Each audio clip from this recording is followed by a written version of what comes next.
નમસ્કાર મિત્રો, મૃત્યુ સમજેલો વ્યક્તિ જીવિત નીકળ્યો હોવાની વિચિત્ર ઘટના સામે આવી છે. અંબાજીના કુંભારિયાની ઘટના સામે આવી છે. અંબાજીના કુંભારિયામાં સર્જાયેલી ઘટનાએ લોકો વચ્ચે ભારે કુતૂહલ સર્જ્યું છે. શક્તિપીઠ અંબાજીમાં કુંભારિયા જૈન દેરાસર જવાના માર્ગે એક નાળામાં કોઈ અજાણ્યા પુરુષના પગ દેખાતા મૃતદેહ માનીને અંબાજી પોલીસને જાણ કરવામાં આવી હતી. ઘટના અંગે માહિતી મળતાની સાથે જ પોલીસ ઘટના સ્થળે પહોંચી સઘન તપાસ હાથ ધરતા નાળાની અંદર પડેલા માણસને બહાર કાઢવા માટેની કાર્યવાહી હાથ ધરી હતી.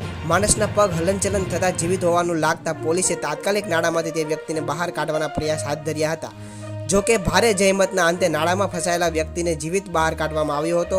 જોકે આ વ્યક્તિને બહાર કાઢતા સ્થાનિક લોકો સહિત પોલીસમાં પણ આશ્ચર્ય ફેલાયું હતું. તાત્કાલિક 108 એમ્બ્યુલન્સ મારફતે આ વ્યક્તિને અંબાજીની જનરલ હોસ્પિટલમાં મોકલવામાં આવ્યો હતો. જોકે આ વ્યક્તિ નાળામાં કેવી રીતે ગયો અને કેટલા સમયથી અંદર રહ્યો હતો તે બાબતે કોઈ સ્પષ્ટતા થવા પામેલ નથી. જોકે આ વ્યક્તિ અજાણ્યો અને અસ્થિર મગજનો હોવાનું સામે આવ્યું છે. ઠંડીથી બચવા નાળામાં ઘૂસ્યો હોય તેવું મનાઈ રહ્યું છે અને અત્રે નોંધનીય છે કે આ ઘટનાથી સમગ્ર પંથકમાં ચકચાર મચી છે.